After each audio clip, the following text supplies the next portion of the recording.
कंगना रनौत आपकी tax payer है, वो आपकी वोटर भी होगी वहां पर। आप अगर एक को सुरक्षा नहीं दे पा रहे हो तो मैं कहती हूँ भगवान भला करे महाराष्ट्र के लोगों का। पता नहीं कैसे सुरक्षा लोगों को मिलेगी। कल को तो किसी को भी नहीं बोलने देंगे। जिसके घर में आगे जो शिवसेना के खिलाफ बोलेगा, ममता दीदी की तरह बंगाल बना देंगे ये महाराष्ट्र को। कहते कैसे हैं कि हम छत्रपति शिवाजी महाराज हमारे हैं, तुम्हारे उमारे कुछ नहीं है। हटाओ ये शिव सैनिक अपने नाम के आगे से। छत्रपति शिवाजी महाराज हिंदुस्तान का गौरव है, हमारा इतिहास है, हमारी धरोहर है। और मैं खोज रही हूँ मानव अधिकार वाले, वो अवार्ड वापसी गैंग वाले, वो सारे तमाशवीन लोग जो कहते हैं कि इस देश में तो डिसेंट का सब कोई अब अधिकार ही नहीं रह गया, वो है कहाँ। नमस्कार, मैं हूं आपके साथ खुशबू सिंह। स्वागत है आप सभी का पब्लिक व्यूज इंडिया में। आज हमारे साथ ममता काले जी मौजूद हैं, पॉलिटिकल एनालिस्ट हैं। इनसे बात करेंगे शिवसेना और कंगना रनौत की जो भिड़ंत चल रही है। मुंबई पुलिस पे जो कंगना रनौत ने कमेंट किया था उसको लेके बीएमसी ने आज कंगना के मुंबई वाले घर पे छापेमारी की है, जिस पर कंगना का ये कहना है कि ये सिर्फ उन्हें रोकने की एक साजिश है। इस पर क्या कहेंगी मैम आप?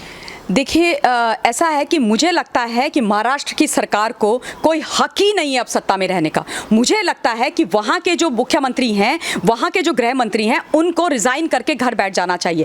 आप एक लड़की जो नारकोटिक्स का इतना बड़ा नेक्सेस, इतना बड़ा गंदा खेल मुंबई के अंदर चल रहा है, और आज से नहीं चल रहा है, काफ़ी टाइम से चल रहा है, और इनके टाइम से वो बढ़ गया है। दो मौतें वहाँ पर रहस्यमयी हो गई इनके नाक के नीचे, ये कुछ पता नहीं कर पाए हैं। वो आकर के आपसे सिर्फ ये बोल रही है कि मैं जो इन्वेस्टिगेशन हो रहा है, एनसीबी को, ईडी को, सीबीआई को अपने बयान देना चाहती हूँ, सच्चाई बताना चाहती हूँ, उन लोगों का भांडा फोड़ना चाहती हूँ, उनके चेहरे सामने लाना चाहती हूँ जो इस चीज़ के पीछे है। तो फिर उसको रोकने की तुम कोशिश क्यों कर रहे हो? ऐसी तुम्हारी क्या मजबूरी है? ऐसे कौन से बड़े नाम हैं? ऐसी क्या परेशानी है कि तुम लोग उसके पीछे पूरे सरकारी तंत्र को लेकर के पीछे पड़ गए हो? पहले जिस तरीके की शब्दावली का इस्तेमाल अपने संजय राउत ने की उसके लिए, मतलब दिस इज अनबिलीवेबल। आप कैसे एक लड़की के बारे में इस तरीके के शब्द बोल सकते हो? आप और मैं उस शब्द को दोहरा भी नहीं सकते हैं, और दोहराना भी नहीं चाहिए। सबसे बड़ा प्रॉब्लम यह है कि अगर आप इस तरीके की बात उस लड़की के लिए बोल रहे हो तो आपको यह सोचना चाहिए कि आपकी क्या पब्लिक इमेज जा रही है। मैं ये समझूंगी कि संजय राउत जी जो हैं अपने घर में अपनी बेटियों से, अपनी पत्नी से, या उनके पुत्र वगैरह जो भी हैं उनसे शायद ऐसे ही बात करते होंगे। तो वो जैसे व्यवहार घर में करते हैं वैसा ही व्यवहार बाहर वालों के साथ करते हैं, क्योंकि आप घर में कुछ और बाहर में कुछ और, ऐसा मुझे तो नहीं लगता। हम जैसे घर में हैं वैसे हम बाहर हैं। तो तू तड़ाक रेबे की भाषा समझ में आती है, लेकिन गाली गलौज, और वो भी इस लेवल की गाली गलौज अगर वो कर रहे हैं, और उसके बाद आप अनिल देशमुख जी आते हैं, गृह मंत्री हो आप कहते हो कि वो यहाँ उनको नहीं आना है, उनको यहाँ नहीं आना चाहिए। क्यों? महाराष्ट्र आपका है, महाराष्ट्र को आपने खरीद लिया है, आप महाराष्ट्र के गृह मंत्री हो ना। आपको सत्ता में बिठाया किसने? कौन आपको सत्ता में बिठा करके गृह मंत्री या मुख्यमंत्री बनाया? वहाँ की जनता ने, वो आपके वोटर हैं। कंगना रनौत आपकी टैक्स पेयर है, वो आपकी वोटर भी होगी वहां पर। आप अगर एक को सुरक्षा नहीं दे पा रहे हो तो मैं कहती हूँ भगवान भला करे महाराष्ट्र के लोगों का। पता नहीं कैसे सुरक्षा लोगों को मिलेगी। जिसके बारे में जो इतनी फेमस है उसके साथ इतना तमाशा किया जा रहा है। आप उसके घर के अंदर घुस गए, बीएमसी उसके यहाँ छापे मार रही है, बीएमसी कहती है कि हम तुम्हारी प्रॉपर्टीज तोड़ देंगे। ये अंधेर नगरी चौपट राजा हो रखा है। इसे कहते हैं कि अगर आपका डिसेंट है और डिसएग्रीमेंट है सरकार के साथ, तो क्या आप इस तरीके से व्यवहार करेंगे? कल को तो ये किसी को भी नहीं बोलने देंगे। जिसके घर में आगे जो शिवसेना के खिलाफ बोलेगा, ममता दीदी की तरह बंगाल बना देंगे ये महाराष्ट्र को, पकड़ेंगे, जेल में बंद कर देंगे, नहीं तो उसके यहाँ तोड़फोड़ करना शुरू कर देंगे। मतलब कोई कुछ बोले भी ना, और बोले तो सिर्फ वो बोले जो इनके हिसाब से हो, या ये एक स्क्रिप्ट दे दे जैसे ये दे रहे हैं तमाम कुछ चैनल्स को, और उसके बाद वही चीजें बोले। ऐसे थोड़ी ना होता है। कंगना रनौत हिम्मत वाली लड़की है। और दूसरी बात देखिए, एक तरफ आप कहते हो कि ये एक लड़की है, उसको विक्टिमाइज किया जा रहा है, उसके बारे में गलत गलत बातें बोली जा रही हैं। ये बोल रहे हैं ना वो लोग कि क्यों आप ऐसा कर रहे हो, उसके पीछे पड़ रहे हो। वो कौन है? रिया चक्रवर्ती। रिया चक्रवर्ती कौन है? प्राइम सस्पेक्ट, प्राइम अक्यूज्ड है। किसमें? मर्डर केस में। उस पर फरवरी से परिवार ने बोला है कि ये हमारे बेटे को मारने वाली है। उसके बाद वो जो है ड्रग पेडलर है। आज ये बात साफ हो गई है कि उसका भाई और वो दोनों ड्रग पेडलिंग का काम करते थे, ड्रग लेते थे भी, ड्रग का धंधा करते थे। आप उसके साथ तो खड़े हो जाते हो जो एक क्रिमिनल है, लेकिन जो लड़की इस क्राइम का भंडाफोड़ करना चाहती है उसका तुम विरोध कर रहे हो। इसका मतलब साफ है कि आपके तार जुड़े हुए हैं ना कहीं ना कहीं।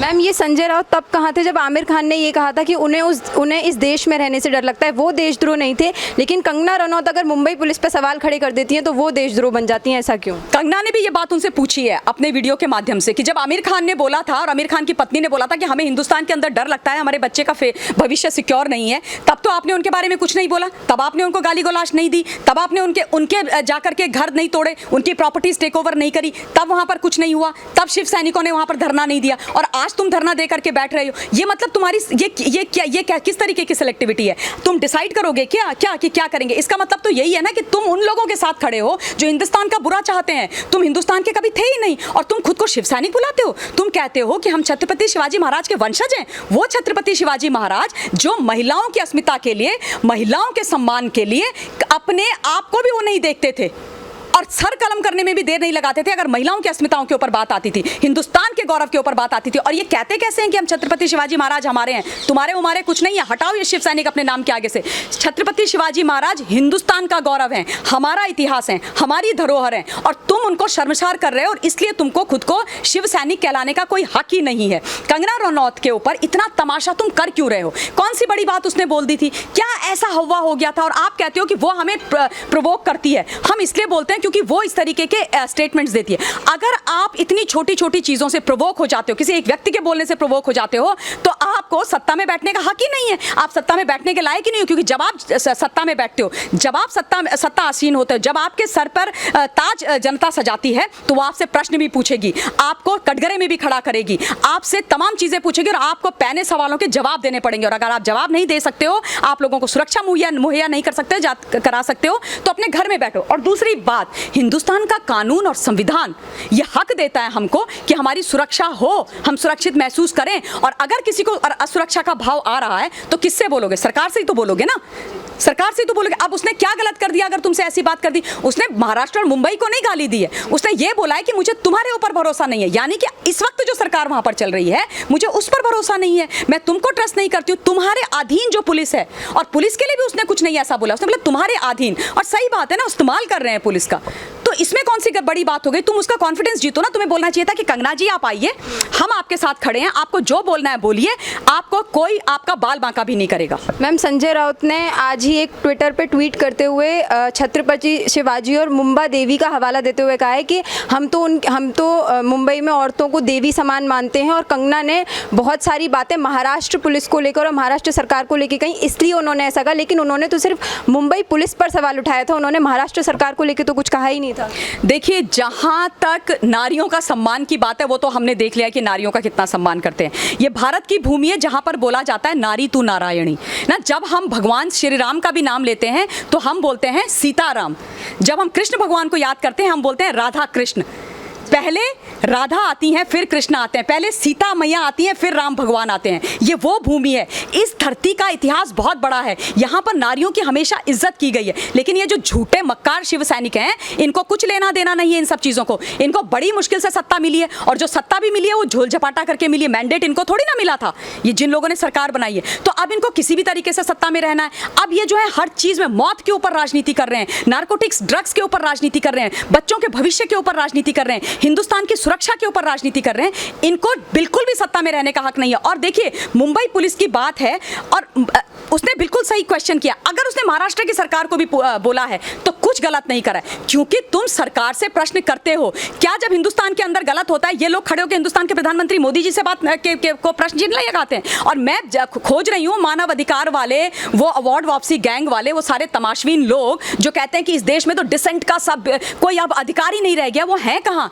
काश वो मिल जाएं तो मैं उनसे ये पूछूं कि अब एक लड़की अगर वो डिसएग्रीमेंट में है उस सरकार के साथ, तो उसके साथ इतना बुरा हो रहा है तो बोल लो ना, कोई नहीं बोलेगा। तो ये थी हमारे साथ ममता कालेजी, जिनका ये कहना है कि महाराष्ट्र के नेताओं को अपने नाम के आगे से शिव सैनिक हटा देना चाहिए। ये नंबर 1 की झूठी सरकार है और इनको सत्ता में रहने का कोई हक नहीं है, क्योंकि ये महिलाओं की इज्जत नहीं कर सकते हैं। बाकी सारी अपडेट्स के लिए बने रहिए पब्लिक व्यूज इंडिया के साथ।